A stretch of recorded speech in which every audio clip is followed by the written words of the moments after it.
But let's get started. I'm Lyle Goldstein. I'm director of the China Initiative here at the Watson Institute, and want to give a warm welcome to everyone. This is really our last event of the season. Pleased to start on time, and I think we're going to try to end on time as well. But it's my great pleasure to welcome my friend and senior mentor, Ambassador Chas Freeman. He's had a major impact on this institution, on the Watson School, that we're extremely thankful for. He has served in numerous roles, served his country in government, as ambassador, as Assistant Secretary of Defense, as Assistant Secretary of State. I could go on and on and on in that regard. He's also played a major role in the search for peace around the entire globe. In the Middle East, in Africa, in Eastern Europe, even. It's really extraordinary. But in the China field, as you all know, he has really legendary status. And I'm going to say he has done more than anyone to promote positive, peaceful, and pragmatic relations and friendship between the U.S. and China. Again, playing so many roles, I think, as director for Chinese affairs at the State Department, and my personal favorite, and not least, as principal interpreter for the path-breaking Nixon visit. So please join me in welcoming Chas Freeman here to China Chat.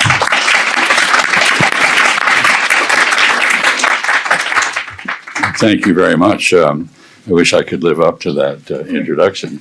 Well, it's human to imagine that change lays bare the ambitions of those who benefit from it. China has successfully returned to wealth and power, but there is little evidence that in doing so, the Chinese have sought anything other than their own enrichment, international respect, national unity, and reassurance against renewed subjugation by foreigners. We Americans nonetheless fear our eclipse by China. Our fears are aggravated, augmented by our lapse into xenophobia and authoritarianism. As Hannah Arendt so presciently explained, authoritarians arise when economic, social, political, or religious change makes members of a formerly powerful group feel as though they've been left behind. Their frustration makes them vulnerable to leaders who promise to make them dominant or great again. A strong man downplays the real conditions that have created their problems and tells them that the only reason they have been dispossessed is that enemies have cheated them of power. Hannah Arendt. Americans attribute to China an aggressive desire to replace us as the global hegemon. This conjecture may or may not have any basis other than neuroses born of fears of lost supremacy. It really doesn't matter. We Americans once insisted, as the Chinese do now, that we would never emulate Great Britain's dominance of world affairs. Then we did. At present, the Chinese shrink from replacing us in leading the causes and institutions we've ceased to lead or have outright abandoned, like climate change, official development assistance, setting the rules for international trade and investment, or countering nuclear proliferation.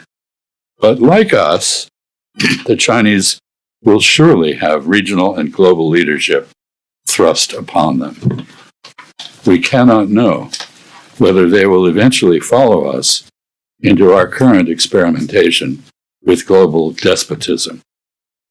China's new global prominence reflects its ongoing national rejuvenation and the reality that China once again accounts for more than 1/3 of everything humanity produces.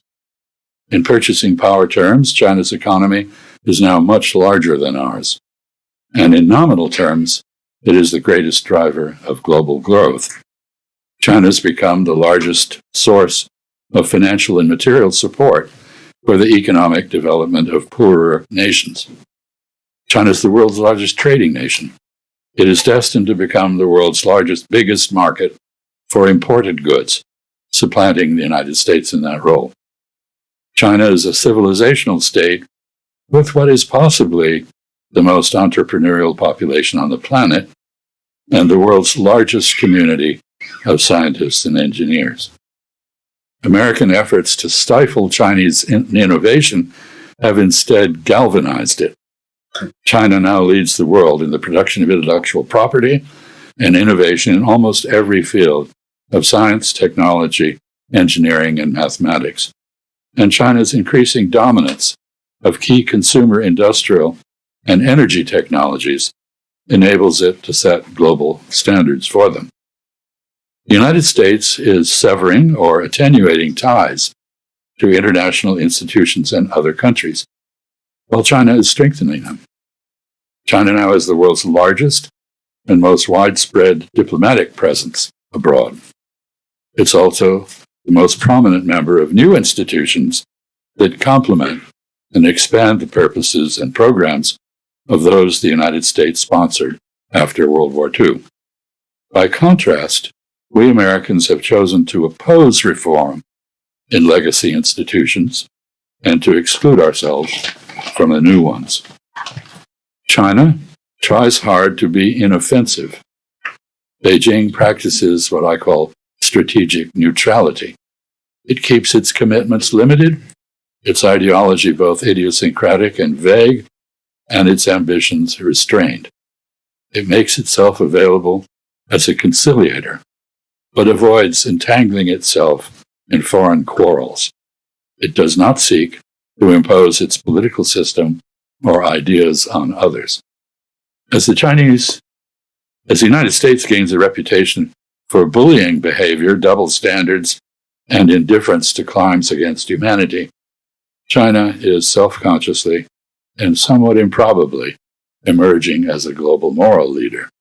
The United States has chosen to treat China's rise as a national security threat, rather than as an opportunity to benefit from global economic and technological advance. So we've launched economic warfare against China and invested heavily in its military containment. This stance is intended to sustain American military primacy in Pacific Asia by preventing the People's Liberation Army, or PLA, from conquering Taiwan, thereby completing its victory in the unfinished Chinese Civil War. Empathy for Taiwan as a newly robust Chinese democracy, ironically now considered to be more devoted to the rule of law than we Americans are, reinforces this stance. But the principal result of our policies has been to stimulate Beijing to modernize the PLA and to expand its nuclear arsenal so that it can prevail in a war with us if we again intervene to perpetuate Taiwan's separation from the rest of China. We've declared China to be our pacing threat. Nonetheless, what we're doing to compete with China and other rising and resurgent powers is more self-debilitating than invigorating, and more rhetorical than real. We are in the midst of a great leap backward, or cultural revolution-style assault on the domestic institutions that made America great.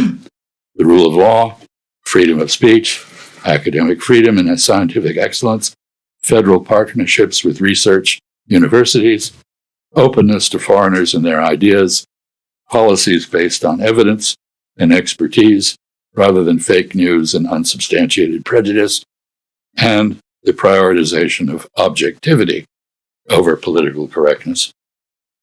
We have abandoned reliance on diplomacy as a means of threat reduction or an alternative to economic and military warfare that can achieve adjustments in our relations with other nations or groups of nations. More compelling interests overwhelmed our much ballyhooed pivot or rebalance to Pacific Asia, and it never took place. Our armed forces remained pinned down in other regions, we have made only minor adjustments to our alliance relationships, even as we alienate former partners and friends. Meanwhile, the balance of naval and air power on China's periphery has turned against us. In the absence of a strategy implemented and backed by diplomacy, huge increases in our so-called War Department's budget will not persuade China not to do what it feels it must do in its region. Rather than increasing our political and economic involvement in Pacific Asia, we have absented ourselves from its councils. We skip or make only cameo appearances at most of its gatherings. We've adopted visa and other policies that discourage Asians from studying, working, or investing in our country. Strategic abdication and self-isolation are not effective responses to shifting balances of regional and global power. The Biden administration's effort to replace the United Nations Charter and international law with a so-called rules-based order dictated by the United States and other members of the G7 utterly failed to gain traction. Instead of buttressing the global leadership of the West, we Americans discredited our pretensions to exemplify a civilization entitled to impose its allegedly superior values on others. Consider our abandonment of the rule of law and endorsement of indefinite detention without charge, both at home and abroad. Our participation in kidnapping, torture, and regime change operations. Our egregious application of double standards in our stand on foreign wars. Our turn from enablement to active participation in Israel's mass murder, starvation, denial of medical care, assassination of journalists, and other war crimes. Our indifference to cruel and unusual punishment, including torture, sodomy, and rape. Our politically vindictive suppression of dissenting opinions, and our abandonment of constitutional democracy in favor of what Latin Americans call caudillismo, a term of authoritarianism characterized by a personality cult. We have ceased to offer others access to our market, provide foreign assistance, or build institutions to meet challenges to regional and global interests that legacy institutions we originally created lack the capacity to address. We've withdrawn from or are sabotaging the institutions we created to promote and regulate global commerce and cooperation, substituting for them unilateral American attempts to exercise dominance coercively through economic warfare, punitive tariffs, and sanctions. Extortion, the operation of a protection racket involving the expropriation of foreign real estate and resources, and the lawless use of force. We are now seen as cruel and profiteering rather than caring. At home, the United States is adopting a novel form of state capitalism with American characteristics. This grifter-directed economic order is a parody of our distorted understanding of the Chinese system. It's based on political payola, the protection of vested industrial interests, subsidies to offset the damage done by deleterious policies, and the rake-off of private profit from government activities by a privileged class of plutocrats. Among other things, our version of state capitalism entails disregarding conflicts of interest to enable private enrichment at government expense, subsidizing uncompetitive economic sectors and protecting them from foreign competition, disinvesting in education, scientific research, and government services, curtailing investment in new technologies like electric vehicles, wind, and solar power to make the U.S. safe for the coal, gas, and oil and gas and the internal combustion engine.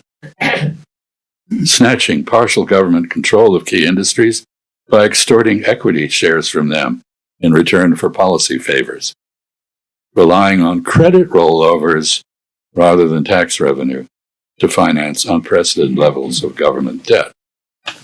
The world economy no longer revolves around the volatile, contracting, and increasingly inaccessible American market. It is fragmenting into multiple regional trade and investment regimes whose only common characteristics are, first, their exclusion of the United States, and second, their commitment to restoring and enhancing the open trading regime once embodied in the World Trade Organization, WTO. Smaller economies are shifting toward reliance on larger ones that can guarantee trade and investment. Sadly, the United States is no longer a dependable source of either. America also no longer leads most fields of science and technology. Recent polls suggest that as many as 3 out of 4 scientists in our country, both native and foreign-born, have considered or are considering emigration. We are making the United States an ever smaller yard with an ever higher fence. Exporting scientific talent is a damaging blow to our ability to compete with China or other rising or resurgent powers. This is political self-mutilation, resembling what happened when ultranationalist xenophobia took hold in Germany in the 1930s. As Germans forfeited their global leadership in science, technology, engineering, and mathematics, the United States, we here, absorbed that role. We are now following the German example by driving our most inventive STEM workers to greener pastures. Increasingly, these are in China. In the last half of the 20th century, Americans were the primary guarantors of international law and of other nations' security. We should take pride in that. But in the third decade of the 21st century, others see us as the most powerful threat to both international law and their security. Other nations that once felt safe in the Pax Americana now feel obliged to protect themselves against an America that they view as bellicose, not benign, selfish, not generous, cruel, not compassionate, inhospitable, not welcoming, and inimical, not companionable. In short, we Americans are well along in our withdrawal from the world order we once championed and helped establish. Our country is becoming an ever smaller participant in global decision-making, supply chains, trade, value-added investment, and a world economy no longer dominated by the West. We prioritize the gratification of our political elite over strategic calculation, propelling other nations, including those in our own hemisphere, toward China and other great powers, able to fill the void created by our retreat from globalization and our retirement from constructive involvement, participation in world affairs. China's increasing influence must be seen in this context. China's new prominence is not a measure of threatening Chinese ambition, but the inevitable consequence of our retreat from leadership and our alienation of other nations. But to the regret of much of the world, China is not moving to occupy the leadership void we are creating. An authoritarian, caprice-based order is no substitute for one based on the predictable foundation of international law. Ego-driven petulance is no substitute for strategy. Protection rackets and cronyism are no substitute for diplomacy. Intemperate insults do not promote partnership. Disregard for the sovereignty of others enrages them and disincentivizes their cooperation. It's generally considered wise to divide, not unite one's adversaries. We have done the opposite. China and other rising powers are well aware that they owe their prosperity to their embrace of the international system created by the consensus of the United States and other capitalist powerhouses. The BRICS and the Shanghai Cooperation Organization do not want to set that system aside. To the contrary, they seek its reinstatement, free from American dominance and empowered to address neglected global challenges through consensus-driven incremental change. They are groping for ways to restore or reinvent the beneficial consensus-based rules that America led the world in creating and has since demolished. If the WTO, the World Trade Organization, cannot be rescued from U.S. sabotage of it, its market and dispute resolution functions must be recreated in sub-global form. The challenge is to create substitutes for the growing number of institutions the United States now shuns or blocks. Doing so will require resorting to ad hoc conferences and gatherings to address planet-wide issues that the United States officially denies exist and won't allow international organizations to address. It demands developing trade settlement mechanisms that flank the increasingly weaponized U.S. dollar. It suggests looking for ways to preserve value that reduce reliance on the dollar as a reserve currency. It means forming new defensive coalitions, ententes, and alliances to make up for the lost protection of international law and the transformation of the United States from military protector to uninhibited predator. Meet the proposed New World Order. Same as the old one, but under new pluralistic management and regulated by new institutions.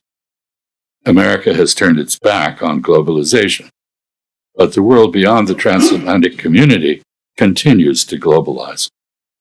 American strategy has always aimed at preventing the rise of a Eurasian hegemon that might menace our global primacy. But our confrontations with China and Russia have pushed them into a close embrace, to which other U.S. policies have now added Iran and North Korea. This unnatural grouping, China, Iran, North Korea, and Russia, has nothing in common beyond its discordant members' enmity to U.S. dictation. Current U.S. policy statements and actions are bringing into being the very Eurasian counterweight to our power that we have traditionally sought to preclude. 3 months ago today, at the Shanghai Cooperation Organization Summit in Tianjin, the leaders of 3 of the 4 major power centers on the Eurasian landmass, China, India, and Russia, joined in a defiant response to American unilateralism. The gathering was attended by Iran, all Central Asian, and almost all Southeast Asian countries. Only Arab states other than Egypt and Europe were missing. Once the home of the world's colonial overlords, Europe is now the sick man of Eurasia.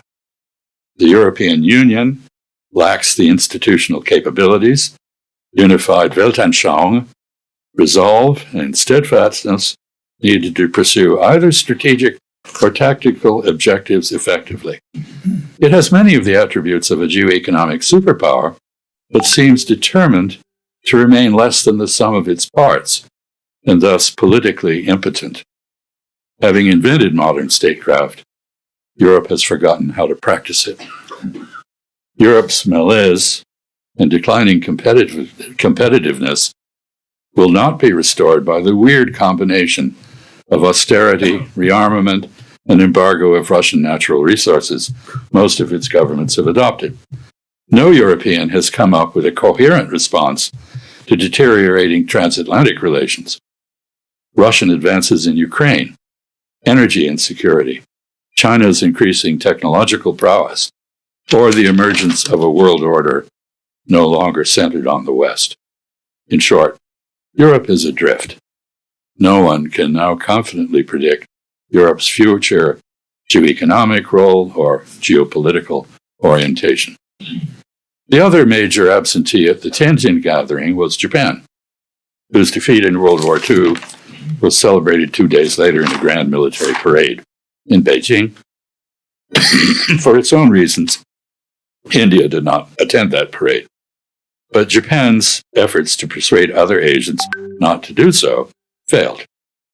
The military might on display succeeded in demonstrating a convincing ability by China to defend itself against the United States if Americans contrive a bloody rendezvous with Chinese nationalism, something we increasingly risk, as does Japan. The United States is 7,000 miles away from the East and South China Seas. Distance attenuates power. Great distance attenuates it greatly. Together, the SCO, the Shanghai Cooperation Organization, meeting at Tianjin, and the Beijing parade raise unwelcome questions. How long should Americans expect to retain the political military dominance we have enjoyed in Pacific Asia since the defeat of Japan 80 years ago? Beyond that increasingly ripe conundrum, what is our strategic view and focus? To what extent does our view of Japan's role in Pacific Asia or the Indo-Pacific coincide with Japanese aspirations? Must we follow Japan's recent threat to extend its defense perimeter to include Taiwan? Do we manage that we can move India, a resolutely independent player, on the geopolitical chessboard? If so, where and how? What if Pakistan and its apparent extension of nuclear deterrence to Saudi Arabia against our nuclear-armed Israeli client state? Can we extricate ourselves from the moral turpitude and alienation of the global majority that complicity with Israel in genocide has entailed? Will Latin America accept a return to lawless U.S. overlordship of the sort that we seem to be pursuing? How do we propose to deal with the countries of Africa as they rise in demographic and economic weight in association with China, Arab states, Brazil, India, Russia, Turkey, and other resurgent powers? Are we capable of minding our own affairs? Is building barriers to cooperation with other countries a feasible way to do that? All these issues impinge on our relationship with China for the simple reason that for the first time in its long history, China is a world power. That is, a nation whose economic, political, and other interests and policies must be considered everywhere on the planet, as ours must. Anywhere we appear to push other countries around, they will seek to enlist China in opposition to us. China will not necessarily accept such invitations, as its cautious policies in West Asia and the Western Hemisphere suggest, but we cannot rule this out. After all, we are currently engaged in a strange version of self-containment, retreating politically and economically while uniting allies, friends, and foes against us. Our media curate reality rather than reporting it.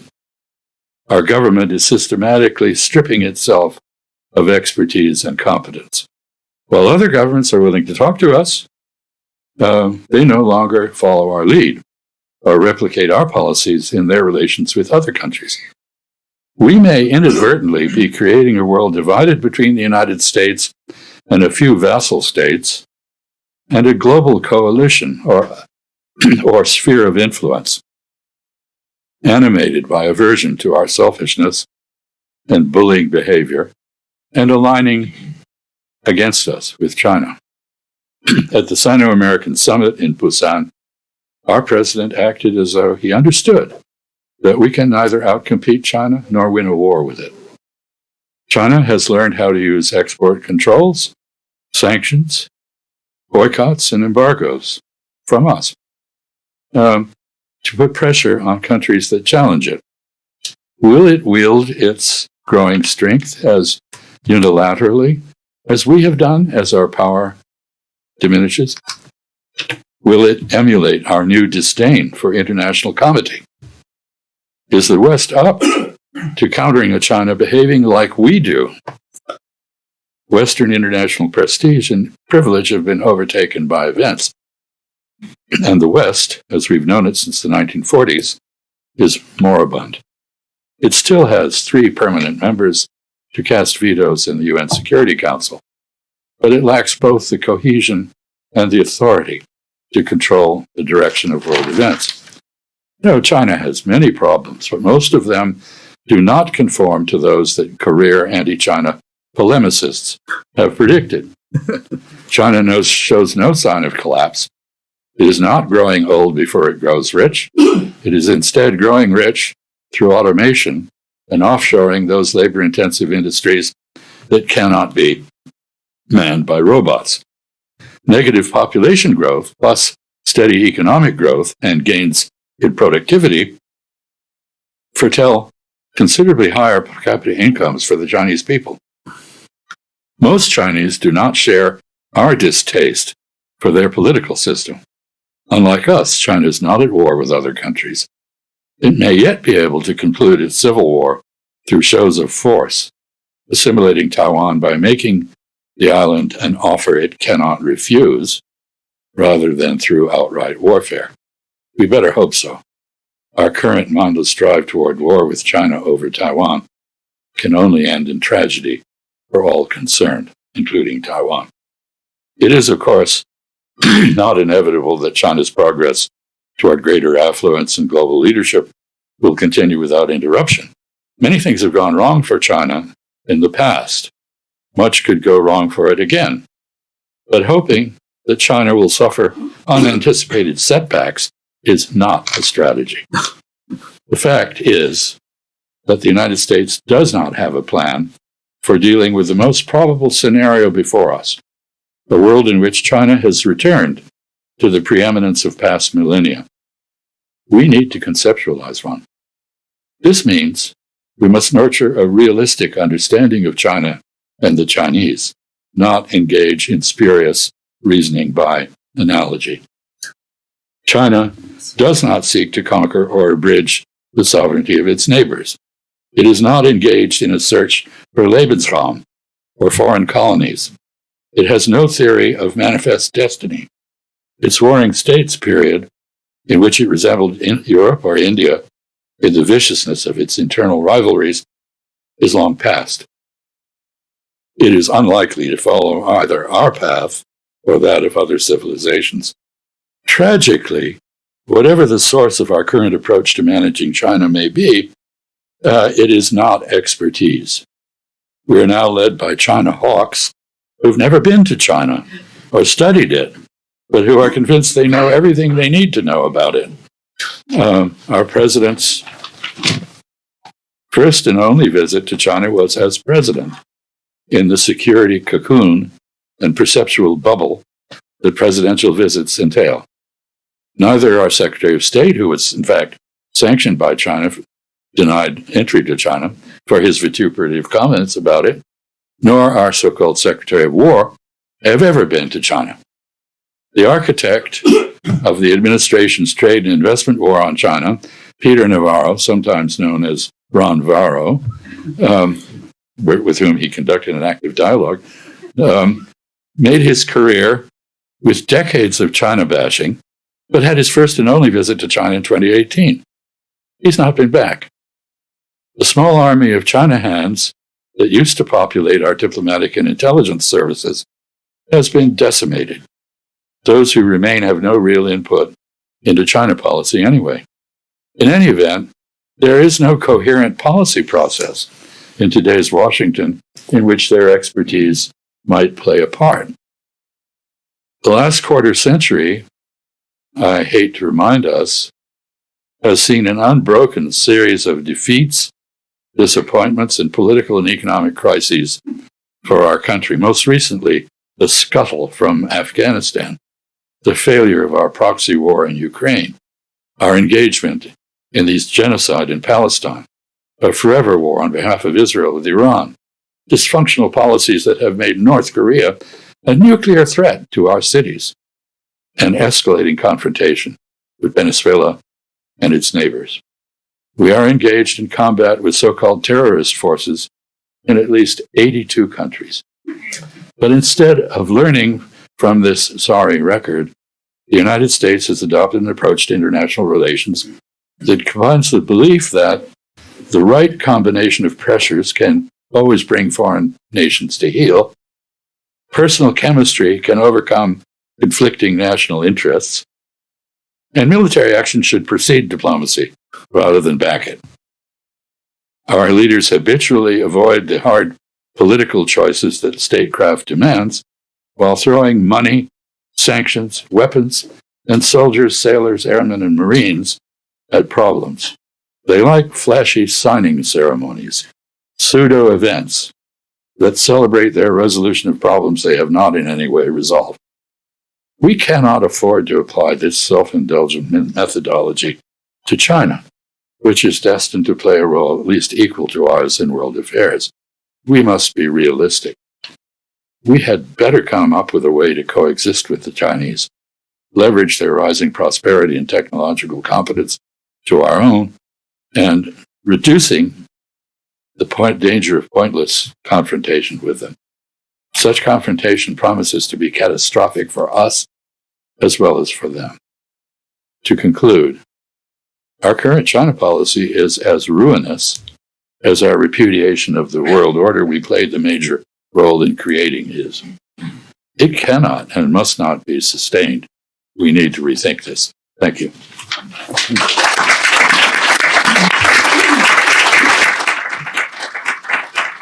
I apologize for not saying what I mean, what I think. Okay, thank you. I'm reassured to see this room as full as I thought it should be. And that's a wonderful tribute to the man next to me and his incredible career and wisdom. So let's have some questions. But may I suggest that these be quite succinct so that we can get around, and I will try to tabulate who is waiting, and so that I can get around to a lot of people. Yes, sir, in the front row. Do I have to be succinct? No. As you paint a pretty bleak picture. Yep. And you trace the decline of the United States back at least a quarter of a century. However, it's only been in the last year that the real damage has been done. And my question is, if, and it's a big if, a more reasonable administration comes into power in 2026 and 2028, is it possible not for us to regain the hegemony that we had, but at least to start cooperating and start undoing the damage that the current administration has done? I wouldn't blame this all on the current administration.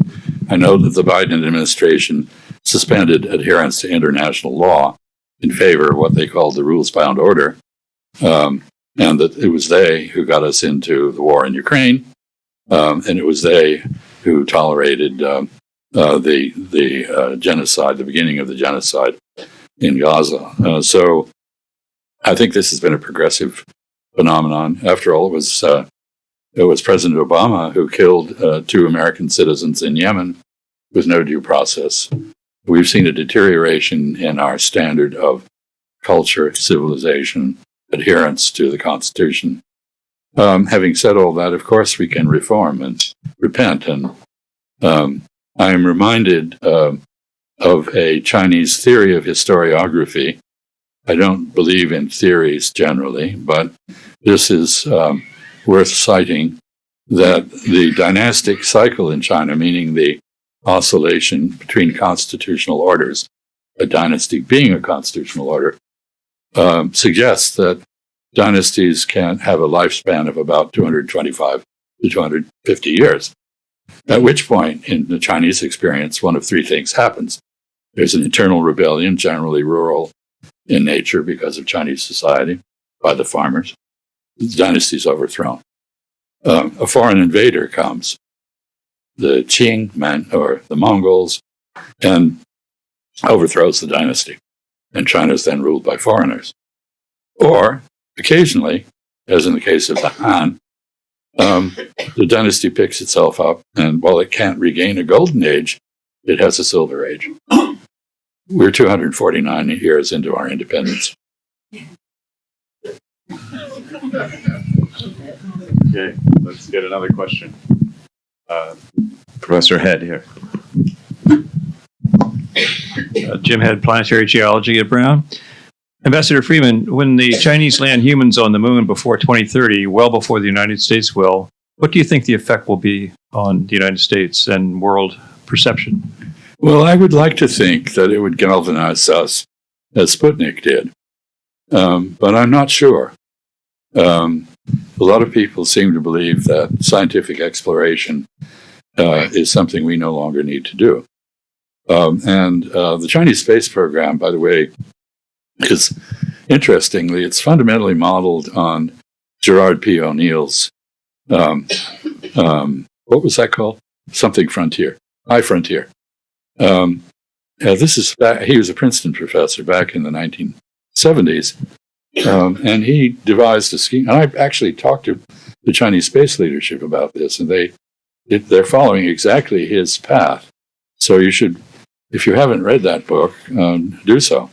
Basically, it leads to the occupation of part of the moon, the use of railguns to shoot material from the moon into the Lagrange points where gravity is equalized, the establishment, the building there of power stations and factories in zero gravity, and the beaming back to Earth through microwaves of electric power. That was O'Neill's idea, the technology of the time. We could have done that. The technology of today, we can do it a lot better. And that is what the Chinese are doing. So this isn't every single thing that the Chinese have done in space very impressively has had a profit motive attached to it. They want to make money off space as they learn to deal with it. Maybe we are approaching that now with Elon Musk and company certainly seeking for profit in the high space. But no, I think that I don't know what our reaction will be, but we can see this coming, as you just suggested, Jim. Maybe I'll take the chairman's privilege here and ask a quick question. If you can amplify on how do we deal with the terrible enmity between China and Japan that is in the headlines every day now? Well, there is an ongoing confrontation. Those who hoped that it would immediately be papered over have proven to be mistaken. What is the issue? The issue is, of course, that Japan from 1895 to 1945 had annexed Taiwan. It was part of Japan. It was very successfully assimilated to Japanese culture, and it was recovered under the Cairo and Potsdam declarations of World War II, which stated our war aims, recovered by the Republic of China, then capital Nanjing on the mainland in 1945 with our help. 1949, the Republic of China, the remnant of it, fled to Taiwan. What the Chinese have just done is very interesting. Xi Jinping, in his latest pronouncement on this subject, said that the recovery of Taiwan for China was a major result of World War II and an integral part of the post-war order. In other words, he is now picturing Japan as revisionist because Prime Minister Takaichi, in a slip, she's an experienced politician. She should know better than to answer a hypothetical question. Did answer a hypothetical question in the Diet by suggesting that Taiwan was now once again part of Japan for defense purposes. And this, of course, it would embolden people in Taiwan to continue to pursue independence rather than reassociation with the rest of China. And therefore, it is a strategic change of some significance. But, and therefore, the Chinese have not given up. But I note, finally, on a note of hope, that while there have been incidents in China, for example, Japanese singer pulled from the stage in the middle of a concert canceled with no prior notice. One singer at a concert appearing in an empty concert hall where no Chinese who had bought tickets attended.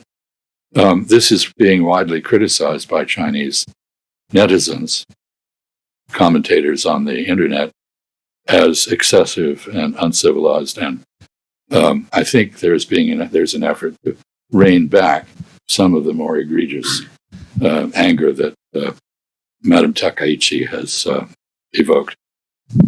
Okay, great. I'll remind people to be concise. We'll try to get around to a few more questions and make sure to raise your hand so I can see it.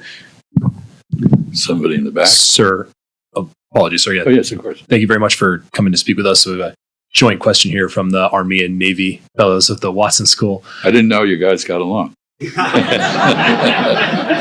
December 12th we won't, but that's okay. Right, yeah. Army-Navy game is next weekend. Yeah, I thought so. So we were just wondering if you could talk a little bit about how you think that the Departments of Defense and State might be able to work a little bit together in the future towards the type of policy that you said that you'd like to see the U.S. adopt towards China and the Asia-Pacific region. There is a prerequisite for that, which is the restoration of the interagency policy process, which essentially has been destroyed. Marco Rubio is simultaneously Secretary of State, National Security Advisor, the National Archivist, and the Director of what remains of USAID. And he can't do any of those jobs at all. He's not in Moscow today. We have two business cronies. One is the son-in-law of the president, representing us in discussions with Vladimir Putin, who the last time I looked was not a pushover. Where is Marco Rubio? I don't know, maybe bombing Venezuela. So the prerequisite is the restoration of an orderly policy process. That requires a reconstitution of the National Security Council. And frankly, it requires a president who's willing to listen to policy advice rather than react with his gut. He may be right sometimes, but it's not a studied process by which we make policy. A second problem is this. The Pentagon, although as I joked with you before the session, it's about to be torn down because acronyms cause cancer. The Pentagon is intact. The State Department has been almost obliterated. There is no value placed on professional diplomacy. I would argue, as a Foreign Service officer, 30 years of service, that we were never as good as we should have been, but we could have been more professional. I like very much the habit you have in the military of hot washes, after action reports, scrubs to what went right, what went wrong, why did it go right, how could we do this better? Diplomats never learned that. Very healthy habit. So I would like to see the Department of State rebuilt along rather new lines, and the diplomatic service more professional. But at the moment, we are just about to send an ambassador to Singapore who emulates one of his predecessors when Lee Kuan Yew, one of the wisest statesmen in the world, casually mentioned something about the two Koreas. Our ambassador's response was, "There are two Koreas? Why? You can't make this stuff up."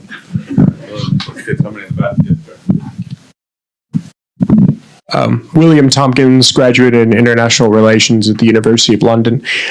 My question is, Condoleezza Rice a couple of weeks ago was at Brown University where she made reference to transformative diplomacy, as she called it, which was the U.S. using economic leverage to push for social change in both developed and developing world countries.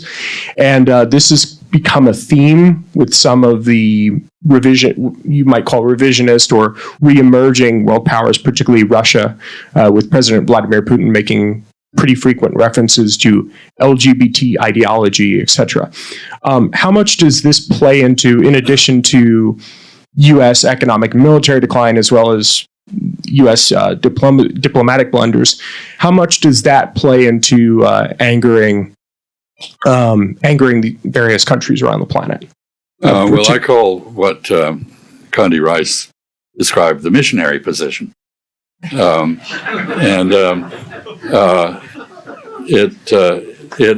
implies a sort of dominance, and I won't get into the rest of it.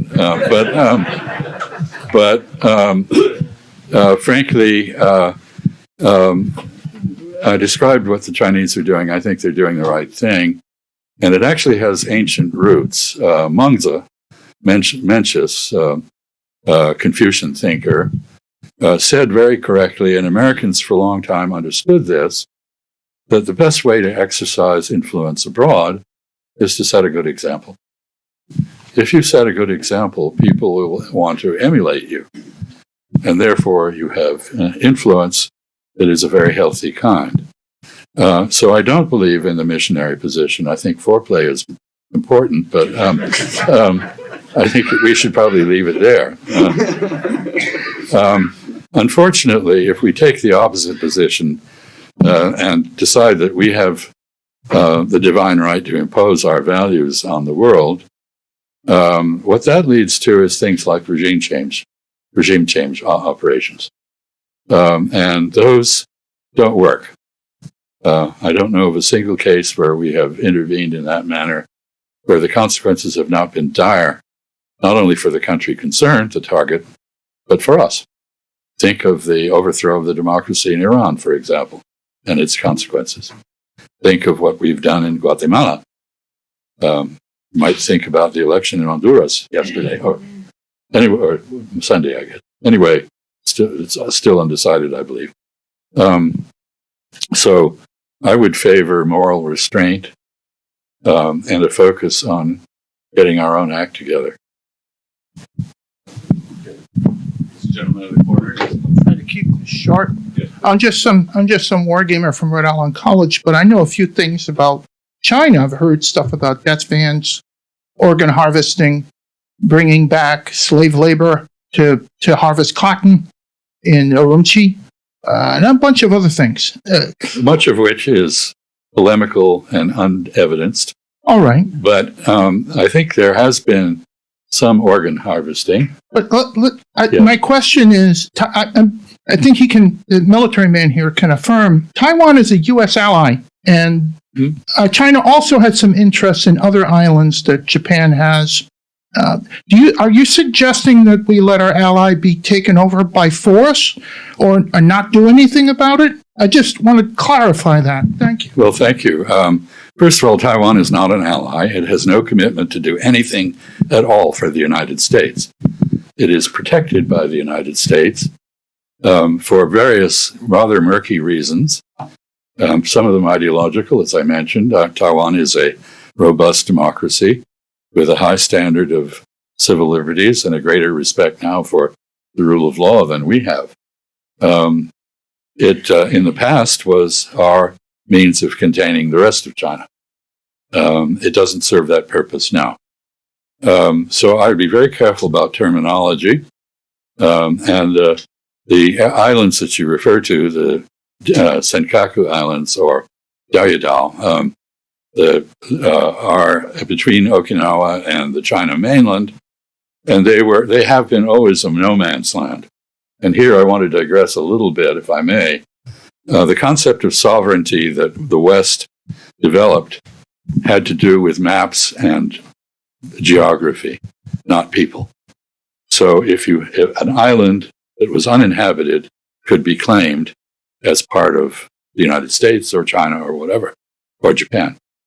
The concept of sovereignty in East Asia, up until the Meiji Restoration in Japan, when Japan adopted the Western standard, was people.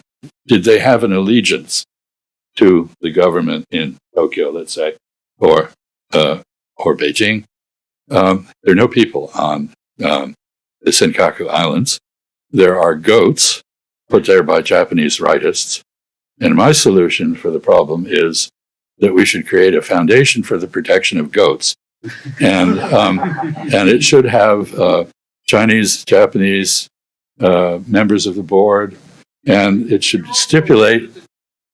I do not want to be part of communist China. Some do, some don't. Sometimes, let me just say this. You're probably most people in Taiwan do not want to be reunified with the rest of China. They have developed a separate identity. But the only way you can achieve independence is through a war. We did that in 1776. We did not gain our independence until 1983, when the British grudgingly accepted that they had been defeated. 1783. Thank you. Maybe we don't have it now. I don't know. Let's go to another question. Yeah. What do you think the effect will be of emerging poles such as India or Africa, particularly Nigeria, on this picture? Do you think that they'll just be part of this coalition against the United States, or will they have independent policies that might change the bigger picture? I prefer the word multinodal to multipolar, because a pole is the end of a two-dimensional line, and a node is a three-dimensional object which you can connect many things to, thick things, thin things, and it can turn, because it is in three dimensions. We are entering a multinodal world order. Nigeria is a very important country. It will become more important, and it will follow policies that it believes are in the interest of Nigerians. Although I have to admit, I once dined with President Babangida over breakfast in the Dodan barracks in Lagos, and he said to me, Nigeria should be a really great country. It's only got one problem, he said. It's inhabited by Nigerians. Which is quite a comment for the president of Nigeria to make. But at any rate, no, it's going to become more important. Countries everywhere.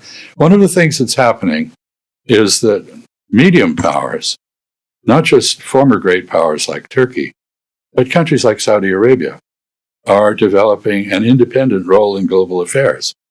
And they're not subservient anymore to any foreign patron. And we see, countries like Indonesia, which is a potential great power, rising. Nigeria is a potential great power. There are going to be 2 billion people in Africa at the end of this century if nothing fundamentally changes. That's going to be where the world's labor force is centered. Everybody else is diminishing in population.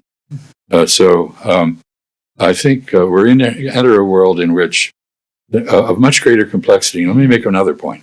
One other reason I prefer multinodal to multipolar is that people may have an economic policy that is directed one way and a political policy that's directed another. Or they may have an entente, meaning a contingent commitment to something, a limited partnership for limited purposes, perhaps for a limited time, but not have an alliance. They may be client states. They may have the patronage of someone for some purposes, but not for others. So I think we're entering a far more complex world. And it's nothing like the bipolar order of the Cold War. And it isn't going to be a G2, as President Trump hinted it might be at Busan. And it's going to be a far more complex kaleidoscope. And this is one reason why, to go back to what needs to be done to be a little smarter in statecraft, we need to recover diplomatic agility. We're not engaged in the trench warfare of the Cold War anymore. So I think we have just time for one more question. So, Chas, the year 2027 is looming, and do you think that Xi Jinping is going to take action, and in particular, do you think they might institute a blockade of some sort, either economic or military? Well, I think Lyle has study this question in more detail than I. But briefly, I would say, first of all, the Chinese, Xi Jinping included, absolutely do not want to go to war over Taiwan. They want to overawe Taiwan to the point where they can do what the Godfather did. Maybe put a dead horse head in Taiwan's mouth. I don't know. They can make Taiwan an offer it can't refuse. In other words, convince Taiwan that its best course of action is a negotiated accommodation in which the mainland will make major compromises. And Taiwan may retain a separate status for an agreed period. That's what they want. They don't want to get into a war. They know that a war not only risks an American involvement, which would not be a good idea, by the way. There is a phrase in Chinese that summarizes their military doctrine, "Ni bu da wo bu da ni, ni da wo bi di da ni." You know, if you don't strike me, I won't strike you. If you strike me, I'm going to strike back. And, you know, you can't have a limited war if you're striking the Chinese homeland. That is not how we conducted Korea and Vietnam, where they were involved. We will get struck. That's why they're building the big nuclear force they are, because they want to be able to have us understand that if we use nuclear weapons on them, we're going to suffer. So this is not a war anybody should want, and I don't think the Chinese want it. I know people in Taiwan don't want it. But the net effect of, go back to that question of our policy has been to enable Taiwan to avoid negotiation, which is, in my view, not wise. I mean, if we really want a peaceful settlement of this, as we have consistently stated, how do you get a peaceful settlement? You talk. You know, we don't. Our policies at the moment are purely military deterrence. We don't have any other policies on the Taiwan issue. We're not engaged in a dialogue on it with anybody, not Taiwan, not mainland. So this is a major issue we need to rethink. And of course, we should be considerate of Taiwan. People in Taiwan are our friends. They have been for a long time. We shouldn't sell them out. We should be helpful to them. I don't think we're being helpful to them by setting them up when the only solution to the issue of Chinese nationalism is a war. So I'd try to find a way around that. Well said. Well, please join me in thanking.